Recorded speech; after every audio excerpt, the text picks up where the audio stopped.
Hi, welcome to my channel, Jill here. So today we're doing a full face of makeup, and here's the final look. I hope you like it, and if you do, I hope you'll stick around. This one is really my favorite things, those things that I reached for time and time again last year, and whether I was filming or not. So are these all brand new items that launched last year? No, I think there's a couple. They're just truly my favorite things. And so I may have talked about them in last year's favorite things. And if they still remain that way, I talked about them again. So let's get going on this look. I hope you stick around.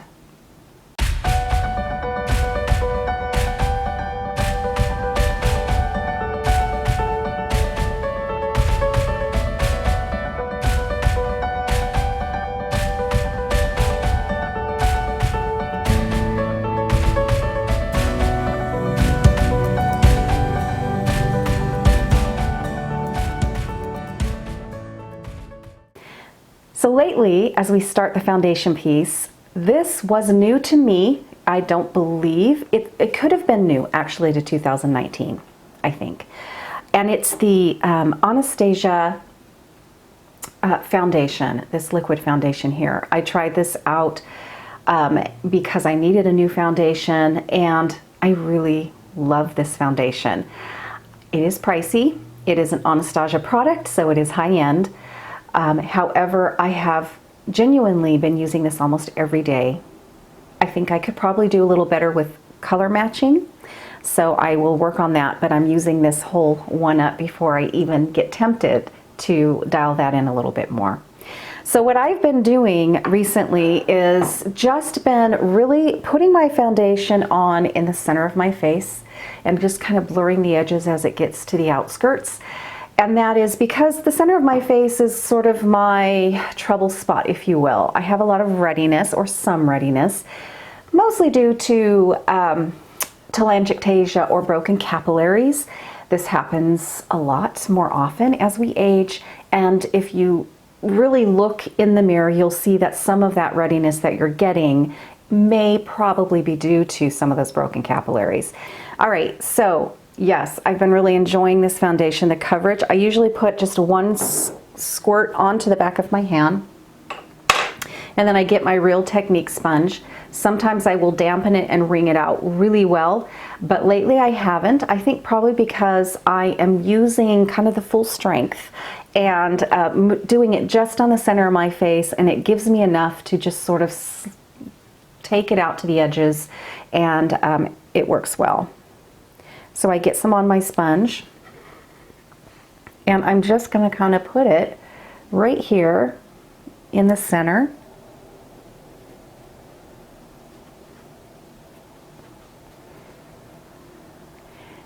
And I do kind of bounce it and press it into my pores, and then I also, once I kind of get it going, I do take it and lightly kind of move it along the skin as well. And then I'll go back and go through that pressing motion again. That is something that as we age, your pores are going to get a little bigger looking. You're going to be able to see them more clearly. And that has to do with your foundation system in your skin. That elastin and collagen is breaking down, and it's going down with gravity like everything else.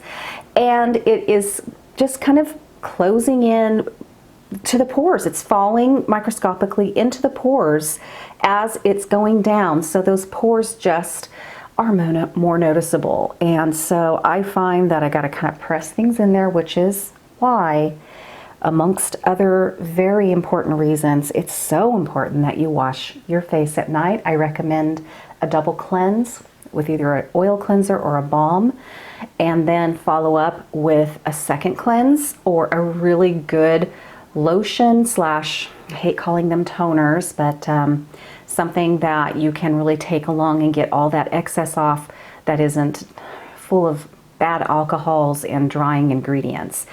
But yes, I really strongly recommend doing a double cleanse of some sort at night. All right, so my absolute, without any argument at all, favorite concealer that I have found thus far and continue to use, and I've even purchased a second one when I ran out, is my BareMinerals BareSKIN Serum Concealer. It's not heavy, it's not drying, it's a bit luminous, which, you know, I do have to set my concealers. So, you know, some of that goes away for sure. But it is truly kind of a lightweight, serum-y, well-pigmented concealer. I have not experienced a concealer like this before. And so, yeah, I do absolutely love it. I think it's an amazing concealer for the mature woman. We're looking for coverage without something that will accent and accentuate, I should say, our crepiness, those fine lines, wrinkles, what have you. So this one, I think, ticks off a lot of boxes, I think, for the mature woman. Which brings me to this product. Now, this is not new to 2019, but it was new to me. I believe it came out in 2018.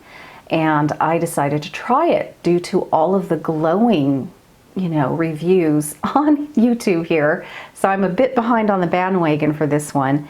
It is the Becca Hydrate and Refresh, or I never remember the name of this. Is it a miracle kind of product that is a huge game changer? No, but I wish I didn't have to use setting powders at all. But it's a double-edged sword, I think, for us mature women. On one hand, we're at the point where we do need to set our makeup, especially our concealers. On the other hand, doing that can cause a problem. It can really accentuate what we're trying to, you know, take away, which is fine lines, crepiness, a little bit of dry skin probably you may be dealing with, dehydration, all of that. And powders can absolutely bring all of that to the forefront. It's very frustrating. And when we age, I feel like matte is not the way to go, in my personal choice at least. So this, though, gives a bit of luminosity, and it really does kind of give it a really pretty finish. So, because I have to set, and I need something, this one has been quite lovely. And it is one of my favorite things in the year that I discovered, at least in 2019. One of the things that I love about this is you take off the lid and then you pop the top. I don't know if you're gonna see this. Let me see if I can knock some of this down. There we go. So I've had this for quite a long time, over a year, I think, or just about a year, a little over a year. And as you can see, I've used up probably more than half. So it has lasted me quite some time. But if you can see here, there is a cushy, kind of bouncy mesh. It's very soft. And I love that because I can get whatever I'm gonna be setting my skin with, brush-wise. For this instance, I'm only gonna set the concealer under my eyes, so I like to use something like this. But I can take that and really bounce it in there and coat my brush. I don't usually do it quite that forcefully, but, you know, and then knock it off. And it's a nice, neat way to do it. You don't get an excess amount. And I even love using this when I use my big powder brush. I bounce it, I roll it around in there. Don't have to worry about picking up a ton. So I really love the packaging of this as well. As for the cooling sensation, I honestly don't think I've ever experienced that. I don't know why, but there is supposedly this really nice cooling sensation that you get on your skin when you use this. I have never experienced it, but that's okay. It was definitely not the selling point for me. So I am just literally gonna tap and bounce this around underneath my eyes where I have my concealer, and I'll do a little bit up here as well. And then once I kind of get that on there, I'll really lightly kind of brush it around and call it good. That's all I'm going to do today. Especially in the wintertime, our skin really usually struggles with keeping hydrated and moisturized, and I don't like the way my skin looks, especially in the wintertime when I set it everywhere. And I don't need my makeup to last a whole long day, so it works for me just fine. Onward. Okay, so before I do anything else with my face, we're gonna start on the eyes. And again, neither of these palettes were new in 2019. However, in 2019 was the first time, if memory serves, that I experienced Anastasia Beverly Hills eyeshadow palettes. They are pricey, they are on the high end. However, they are exceptionally good. And I didn't really understand what that meant when I would hear other people say how great certain eyeshadows were. I didn't understand what they meant when they said, oh, these are so buttery, when they're clearly a powder.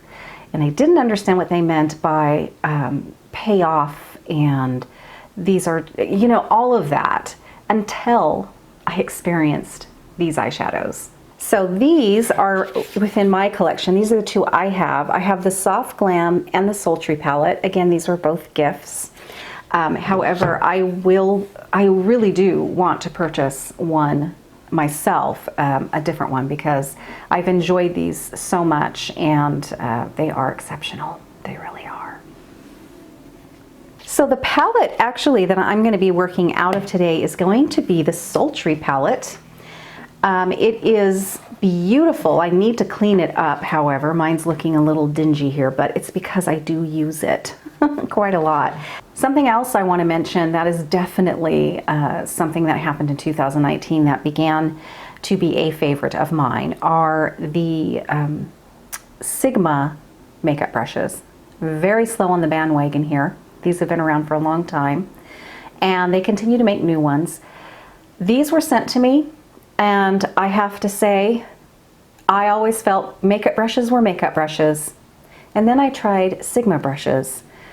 I am not sponsored by them. As a matter of fact, I could not figure out how in the world to get their links to work to even help me if somebody decided to purchase something I mentioned from Sigma. I gave up. I still talk about their brushes and whatnot, and I actually absolutely love their brush cleaner, and I am going to show you that in a different video that is technically makeup related, but not really. Well, it is, but I'm going to be talking and showing you that in another video because I love it so much. But this does relate to this particular video. This is just one. I have a few. I don't have a ton. Why do I love these so much? Well, they actually are priced pretty dang well. They're not, you know, e.l.f. brushes. They're not $2 brushes, but they are priced nicely, affordably, I feel. You can slowly build your collection as your budget allows. The other reason why I love these is their bristles are heaven. They are some of the softest bristles I have ever felt, and that's important when you are dealing with that delicate eye tissue. And I felt the difference immediately. They're wonderful. I love this Sigma brushes because they have a warranty. They have a warranty. If anything happens to your brush, if this disconnects from the handle, you will get a free one. And it is an amazing warranty that you just don't find anywhere else. It makes you feel like you've made a good investment, and I've never had to do anything about it. I've never had anything go wrong. Usually when a company attaches a fabulous warranty to their product, it's because they believe in it, they made it last. You know, they don't want a bunch of these coming back to them. So yeah, they're wonderful. The other thing I love about these is I don't know if I've ever had to pick off one of the bristles off on my face. That happens from time to time. So if you get one of these and that happens, it's fine. But I haven't experienced that yet. I have had brushes that are so annoying when it comes to that I just stop using them. These are great brushes. So along those lines, this one is one of my favorite new ones that I got. And I love it because it covers a lot of ground. It's a packing brush, and I love it for when I do my washes, which is always usually how I start my eye looks. So today I'm going to do that wash look all over, all up into the brow with the color Fresh.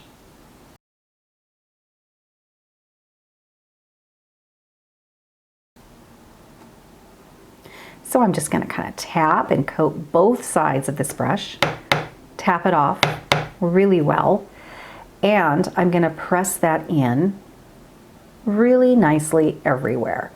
If I have to go back in, that's okay. I would much rather, with these eyeshadows, you guys, they are pigmented, and I would rather go in light layers than go in hard and heavy to begin with, for sure.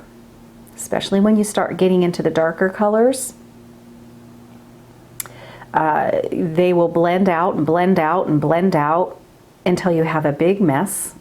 So I really strongly recommend that you start in really light kind of layers.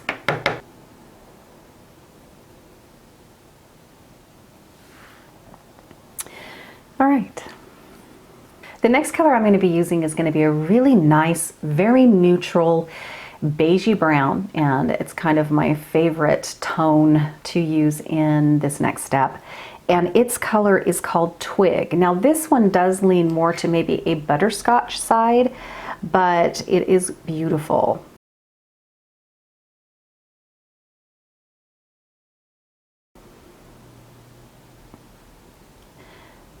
And I am using another brush that I really do love. This is also a Sigma brush. I can't read the number, but I'll put it down in the comment box and probably somewhere around here. You're gonna hear Loki because the mailman is at our mailbox right now.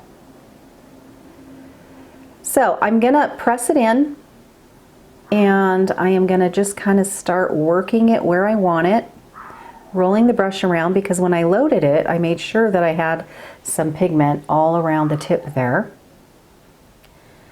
And I knocked it off really well. It's really important. These eyeshadows blend wonderfully, but I wouldn't start blending until you get it right where you want it. And then if you've loaded the right amount, once you have kind of packed it and lightly kind of got it where you want it, then you won't have to reload or anything, and you can start diffusing those lines and then kind of start blending it with this brush. And that is just a technique that I have had to tweak as I've gotten older. I can't go in right away and start, you know, doing all of that. I really got to pack it, move it around, make sure all that crepiness has the pigment I want. And then once I get it there, then I can do that. If I find that I need still extra help with my blending, which often is the case, then I will go ahead and reach for the Spectrum C06 brush or something like it, and I will continue to just kind of diffuse my lines here and up here as well. Well, let's get to the second eye. All right, I'm just going to tap a tiny little bit more pigment on there, and I'm just going to kind of build up the intensity a little more here from about the center to the outer edge. This is something that you cannot do with a lot of eyeshadows, is take that same color and build the intensity to where you can practically make an entire look with one color. And that is an exceptional eyeshadow that will really do that. And I am not one to be a 1 or 2 eyeshadow look person for the most part. Definitely not a 1 eyeshadow person. I like to put my makeup on too much, I think, for that. And I enjoy doing my eyes too much to just use one color.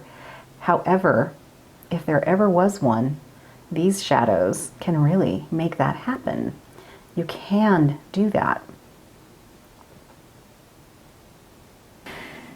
All right, so then I'm gonna go ahead and use a small little dome brush. This is a Makeup Geek brush. I do love Makeup Geek brushes. Again, very reasonable. These do shed from time to time, but they're good. They're not as soft, you know, as the Sigma, but they're wonderful makeup brushes. I use them a lot. So now I'm gonna deepen up the outer area right through here, and I'm gonna use the color Dystopian.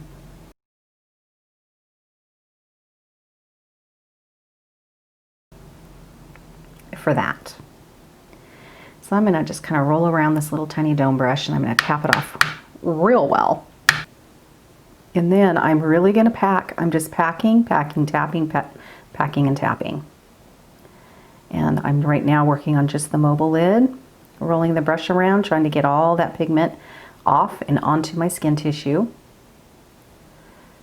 And then I'm going to tuck it in right under here, there's my brow bone, so it's kind of my natural crease. And I'm just going to kind of tap it in right under my natural crease, right through there, about halfway, not maybe quite halfway in. And that's about what we're going to do with this one. So I think when you're working with, this is usually the deepest, richest color of my looks when I start going into this area here. So they're going to be the ones that you really want to watch out with fallout, because they're going to be the most noticeable, and it can really fall out and cause a lot of mess down there.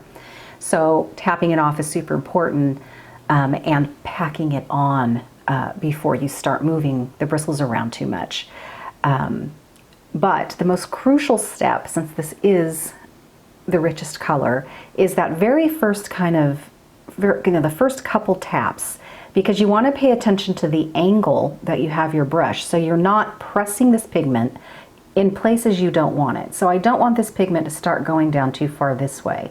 That's going to really bring my eye down. So I'm really consciously focused on where my brush is going when I start doing this. I'm making sure that angle is correct and exactly where I want it.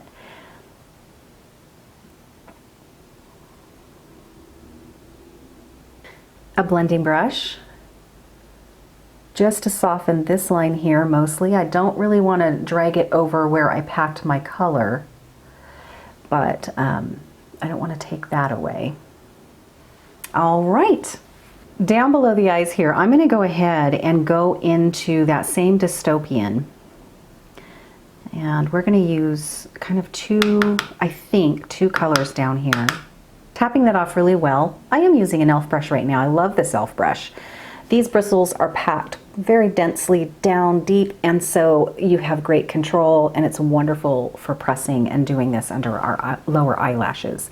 So I am going to, again, pay attention to the angle that I'm going to be laying this on my skin here. And I'm going to just kind of press it here in the corner. And just being real careful not to upset this line that I like right through there. Okay, and I'm going to do this. I'm sure I have enough pigment.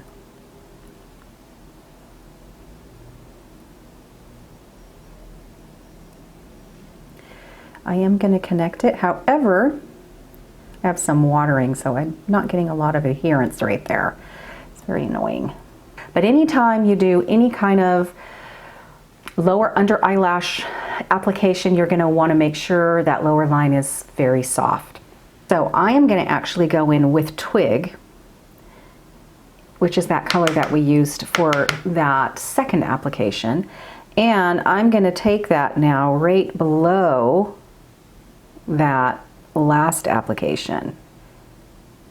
So it may appear that that line now is quite low. I probably can see it more than you can, but it'll be okay. It'll be okay once we get everything else finished. Okay, so one last thing that I really love to do to lift the eye ever so, but it's quite powerful, is to put a color like this next one. It's called Pearl.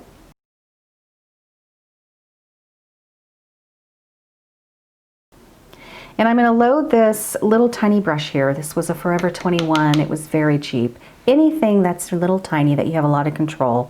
And I'm going to just tap this right underneath the arch of my brow. And I'm not going to take it very far down in here at all. And that will create a very nice lift. Now we're going to go ahead and Tightline and Waterline. I had somebody comment not too long ago about how unfashionable and why in the world would I use a dark black to line my eyes. Well, I'm not doing it to be in trend or to be fashionable. I'm doing it because it is a wonderful way to line your eyes when you get mature and the eye tissue starts changing pretty drastically, and it becomes very difficult to do any kind of line above the eyelash line But that is even beside the point. I like doing it because I love the effect it gives my eyes. I love that it accentuates the shape of my eyes without closing in my eyes.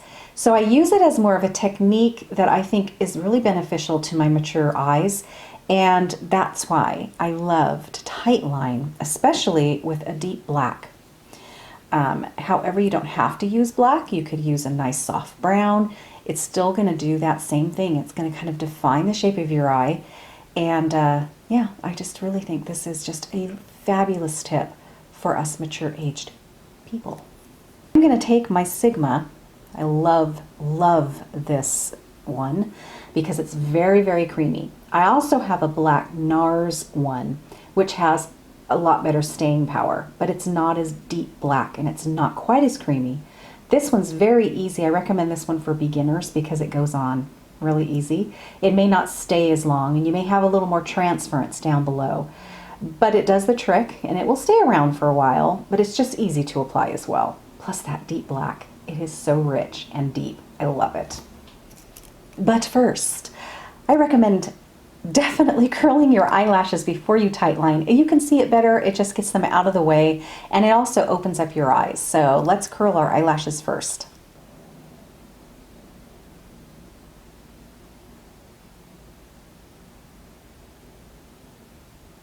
You also want to scrub it into the upper lashes from underneath, so you can't see really any gaps there. And it's, again, just a nice little trick to help kind of get that liner up to the upper tissue there. And for down below, I'm going to go ahead and use the NARS Larger Than Life. This is their brown, and I'm going to waterline with that for the same reasons. I like the way it makes my eyes look. So I'm going to go ahead and do that. As for mascara, I would love to share with you something new that I discovered that I absolutely love in 2019, but I still love my Too Faced Better Than Sex. I did try the Lash Paradise by L'Oreal. That is supposed to be kind of a dupe for it, and while it's okay, it definitely did not do it for me. This one gives me more just voluminous in lashes. And it's not just the length I'm after. I'm looking to build some thickness there, if that makes sense. So I have a little one here. And so yeah, this is still my absolute favorite mascara thus far. And now it's time for our brows. I always wait until after I'm done with my eyeshadow look before I do my brows. So I still am using the Benefit Foolproof Brow Powder. However, this year I went ahead and upped the color ante by going into palette 5. My usual is palette 3.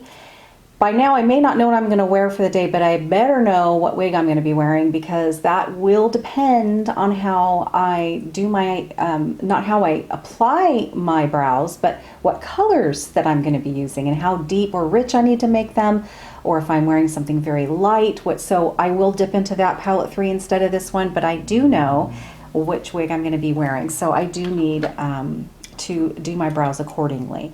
So this is the Foolproof Brow Powder. I do love this powder. And again, this is palette number 5. I don't use the applicator that is included. It just isn't as precise as I would like it. And so I tend to just go for some sort of angle brush. I have this one. I have this one that came, I think, in something. So it just needs to be stiff and angled and thin so you can have some precision. And I just run it when I do this. I'm just going to kind of run it right in the middle. So I'm going to grab both colors when I do this. That's just how I do it. One is just a little too brown, the other one's just a little too dark. So if I sort of blend them, they work well.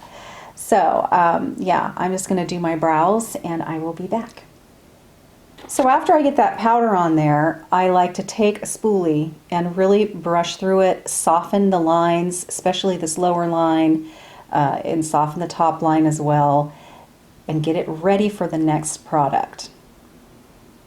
This is my Easy Brow. This one I have no problems with. It's this one that is a lot more bare. I don't have nearly the amount of actual brow hairs. It's sparse up here, it's sparse down here, and I notice all in all, I have a lot more white hairs than I do on this side. a little tricky, a little tricky. So if I have a day when they turn out great, I celebrate that, because more often than not, I'm not extremely happy with this one at all. So we'll see how today goes. That's why I've had to use some sort of brow powder, is to really kind of cover the skin underneath more than anything, to help with the dents and the spots that are bare, and just to kind of color the skin underneath. That's why I use a powder. But the next product that I use, and I've had to add products as I age to get my brows to look the way I want them to. It used to be I didn't have to do anything, then I just had to use a little bit of eyeshadow, and now I'm doing this.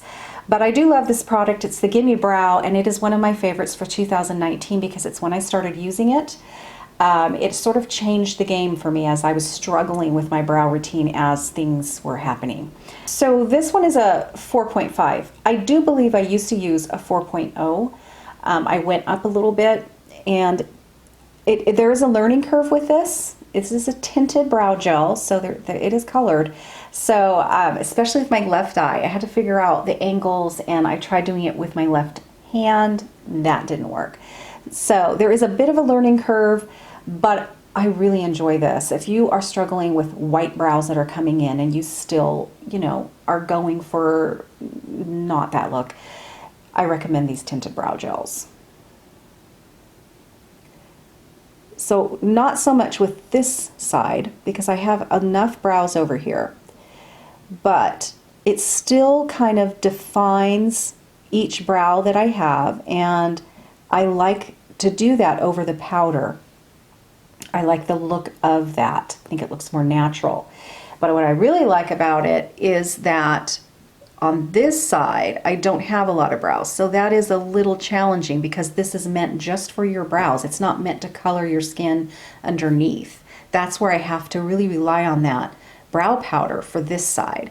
But I still like that I can, with the little bits that I do have, and I do have a lot more white ones, I can accentuate those. So it makes it look like I have more than I do. And I just have to be sure that I'm not knocking off that powder in between when I'm applying this. It's real easy to do that, but yeah, I just think this gives a nice finished look to my look. So that's what I'm going to do now, is I'm just going to kind of go over it, kind of soften it up. Sometimes it'll glop a tiny little bit here and there. Again, I'm looking in a 5x mirror, so what I'm seeing here is kind of, detailed. So I will knock those little glops off and just kind of soften it up. And then I'll look out of my 5x mirror just to see what's happening. And if I got things a little too dark on this side, because that's usually what happens, is this side has a hard time taking stuff, and then this side looks tremendously darker. So I'll really have to wipe things off at about this point. Now, if I'm going somewhere and I really want my brows to be on point, I will finish this whole thing off with just the clear brow gel, because nothing works like that. The clear brow gel just locks it all in place and keeps it there all day, and I do love that. But today I'm not gonna use that. Dang it, I just now realized this was sitting on my desk. I apologize. I hate when I do that. I had to get up to get a new battery and forgot I didn't have this on. I apologize. So I think what I'm going to use today is some clear Radiance. I love the Radiances. As you know, if you've watched any of my other makeup tutorials, I make that pretty clear. I love these Radiances. Absolutely adore them. This is the clear Radiance. I'm going to use this all over my face.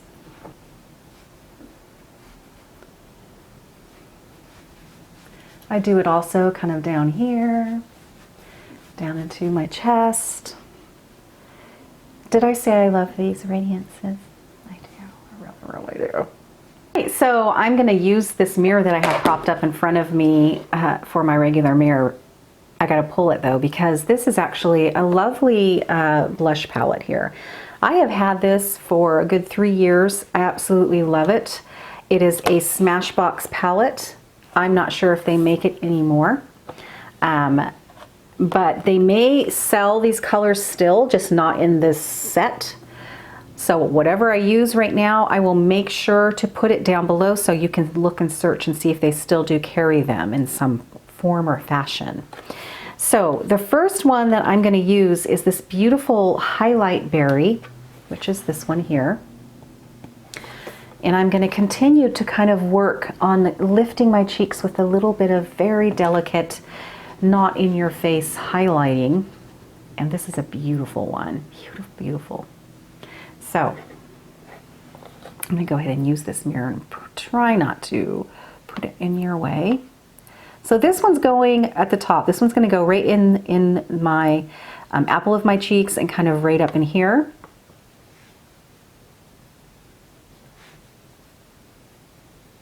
Okay, now I'm going to go ahead and go up a level here to the True Coral. It looks really bright, but it's really pretty. It's really, really pretty. This is a matte color. And I'm going to bring that down a little bit, kind of in a straight line.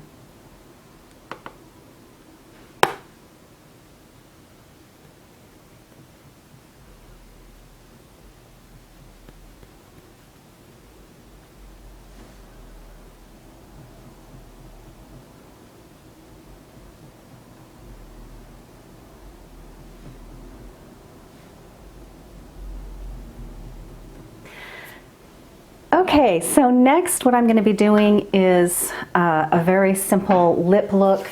I'm going to line my lips with an eye pencil. I'm going to be using that same brown that I used in my waterline by NARS, Larger Than Life, I know. However, it has great, it stays, it's great as long as I mute it out, make it soft.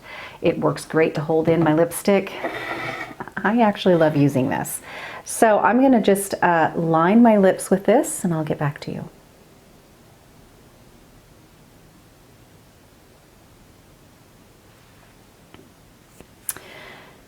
Now what I do is I take my pinky, actually almost my whole pinky, and I am going to drag it, drag it around, really soften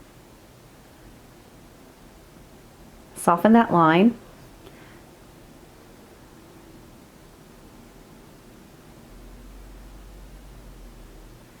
Both the top line and the bottom line.